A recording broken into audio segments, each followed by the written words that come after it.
50% है वो पर्शियंस हैं। तो जो पर्शियंस हैं वो इस्लामिक डोमिनेशन को किस रूप में एक्सेप्ट करेंगे, क्योंकि ईरान एक ऐसा है कि वहाँ एक संस्कृति और मजहब, तहजीब और मजहब के बीच में ध्रुवीकरण है, पोलराइजेशन की स्थिति है। जैसे बांग्लादेश में बंगाली तहजीब और इस्लाम के बीच में एक ध्रुवीकरण है। तो ऐसी ध्रुवीकरण की स्थिति में मुझे लगता है कि कोई भी ऐसा रिजीम आएगा जो पर्शियन जो तहजीब, लेकिन सर सवाल ये है कि अगर खुमैनी के जाने के बाद वहां के जो जनता है, वहां की जो पब्लिक है sir, they wants to change the government. अब वो गवर्नमेंट को, सरकार को वहां बदलना चाहते हैं। तो अगर सरकार बदली, पहलवी नहीं, तो खुमैनी के बाद आप किसे देख रहे हैं? क्योंकि वहां का जो फेडरल स्ट्रक्चर है, वहां का जो पॉलिटिकल स्ट्रक्चर है, वो इस स्थिति में नहीं है कि खुमैनी के अलावा वहां पर कोई राज कर पाए। वहां की नस नस में, वहां के सिस्टम में पेनिट्रेटेड है पूरा ये सोच और ये पूरा जो इनका सिस्टम है। तो अगर खुमैनी सत्ता से जाते हैं तो आपको क्या लग रहा है, आपको कि कोई वहां खड़ा हो पाएगा उनके खिलाफ? एक नई सरकार, एक नया चेहरा, एक नया नाम? क्या मुझे एड्रेस किया है? जी सर आपसे पूछ रहा हूँ, गौरीशंकर सर। हाँ देखिए, ऐसा है कि खुमैनी नंबर 1 तो जाना नहीं चाहते, उनका पूरा होल्ड है। जो रिवोल्यूशनरी गार्ड है उस पे उनका पूरा कंट्रोल है। लेकिन अगर आंदोलन एक सीमा से आगे चला जाता है तो जैसा वेस्टर्न मीडिया ये कह रहा है कि खुमैनी ने अपने सलाहकारों के साथ मॉस्को जाने का प्लान बना लिया है, ये रूमर हो सकता है, प्रोपेगेंडा हो सकता है। तो हो सकता है खुमैनी को जाना पड़े, और ये स्थिति तब बन सकती है क्योंकि सरकार के समर्थन में भी आंदोलनकारी सड़कों पे हैं, और जब दो आंदोलनकारी आपस में भिड़ते हैं तो वहां अराजकता होती है। और अगर वैसी अराजकता होती है जो श्रीलंका में आई थी तो खुमैनी को भागना पड़ सकता है। लेकिन वो अभी तक दोनों में टकराट नहीं है, जो रिजीम के समर्थक हैं और जो सरकार के विरोधी हैं, जो आंदोलनकारी हैं, प्रदर्शनकारी हैं विरोध में, दोनों में अभी टकराट की स्थिति नहीं बनी है। तो मुझे लगता है कि टकराट होता है तो खुमैनी को जाना पड़ सकता है, और उसमें पेजेस्कियन है जो राष्ट्रपति हैं, वो एक बैलेंसिंग फोर्स के रूप में काम करके स्टेबिलिटी प्रोवाइड करने का प्रयास कर सकते हैं। रेजा पहलवी के चांसेस मुझे रिमोटली भी नहीं लग रहे हैं। जी, fair enough sir, fair enough, ठीक है। गौरीशंकर सर, अगर वहां सरकार बदलती है, देखिए सरकार बदलने के बाद भारत के लिए बहुत सारे समीकरण, बहुत सारे इक्वेशन और केमिस्ट्री बदलेगी। क्या वहां सरकार बदलने से भारत को नुकसान आप देख रहे हैं? देखिए, सबसे बड़ी समस्या ईरान में आज यही है कि कोई ऑल्टरनेटिव लीडर किसी को दिखाई नहीं दे रहा है, नहीं दिखाई दे रहा कि कौन इनके जाने के बाद कौन सरकार में आए। क्योंकि ये जो आंदोलन जो है वो सड़कों पे तो आ गया, लेकिन इसका कोई लीडर नहीं है इस आंदोलन का। और अमेरिका को भी यही लग रहा है कि बिना लीडर के ये आंदोलन कब तक चलेगा, कितना चलेगा, यही एक बड़ी समस्या है। तो मेरे को लग रहा है कि इस आंदोलन से एक लीडरशिप निकल के आएगी, जरूर आएगी। अगर ये आंदोलन के ऊपर रिप्रेशन चलता रहा, गोलियां चलती रही, जैसे अभी न्यूज मिल रहा है कि 4000 से 20,000 के बीच में लोग मारे गए हैं, तो इसमें से कोई ना कोई लीडरशिप निकल के आएगी, और वो लीडरशिप एक अंतरिम सरकार के रूप में सरकार बनाएगी, और उसके बाद एक ढांचा सरकार का बनाया जाएगा कि किस तरह का ढांचा बने। अब हमारा जो भारत का जो हित है इसमें, सबसे बड़ा यह है कि भारत और ईरान दोनों सिविलाइजेशनली लिंक्ड है।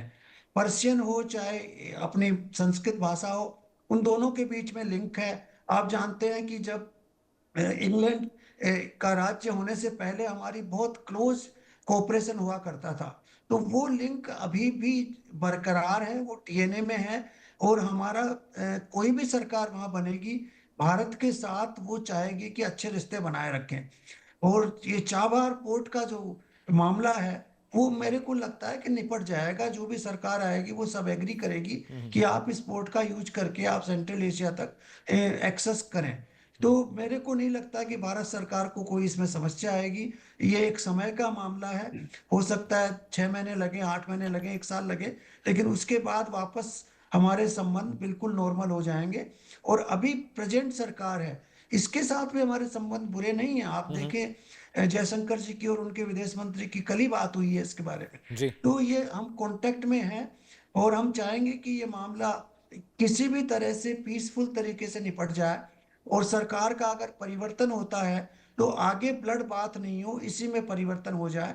लेकिन ये कहाँ तक होगा, ये डिपेंड करेगा खोमनाई पर, क्योंकि अगर खोमनाई अडिग रहता है कि मैं ही रहूंगा तो फिर बड़ा मुश्किल है।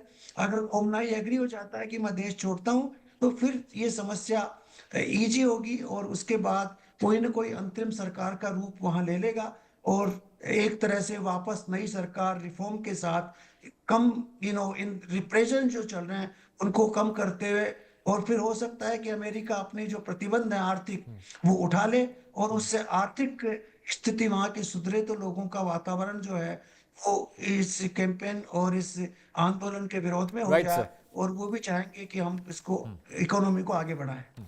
ठीक है ध्रुव सर, अगर एस्केलेशन होता है, देखिए वहां पर चीजें कंट्रोल होती दिख रही है, अमेरिका भले दावा कर रहा है कि अमेरिका की धमकी के बाद, अमेरिका की सख्ती के बाद थिंग्स आर गोइंग वेल, लेकिन अगर एस्केलेशन होता है वहां पर, तो वहां पर जो आरजीसी, जो उनके पर्सनल गार्ड हैं खुमैनी साहब के, वो जनता को गाजर मूली से ज्यादा नहीं समझती है।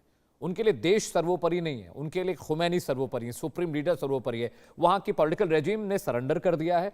अब खुमैनी साहब जो चाहेंगे, क्योंकि वो सेनाओं के प्रमुख हैं, सारी आर्मी को वो कंट्रोल करते हैं। एस्केलेशन के चांसेस अगर होते हैं सर, तो इसमें आप मैक्स सिनेरियो क्या देख रहे हैं? क्योंकि एस्केलेशन होना ही होना है, क्योंकि खुमैनी साहब सत्ता नहीं छोड़ना चाहते हैं और बहुत मुश्किल है कि पब्लिक के चिल्लाने से, उनके शोर शराबे से लोगों के हजारों लोग मर चुके हैं सर, अभी तक खुमैनी साहब पर कोई असर नहीं पड़ा है। और देखिए, आपने बिल्कुल सही कहा है। जहां तक जो रेवोल्यूशनरी गार्ड्स हैं, उनकी टोटल लॉयल्टी आइडियोलॉजिकल है और खमेनी के पीछे है। और अगर वो जनता को मारेंगे, उनको उसमें कोई दुख नहीं है और वो शूट करेंगे। आमतौर पर जो सेना होती है वो बड़ा कंट्रोल रखती है, इस प्रकार के सिविलियंस के ऊपर कभी भी गोली नहीं करती है। लेकिन यहाँ पर हालत दूसरी है।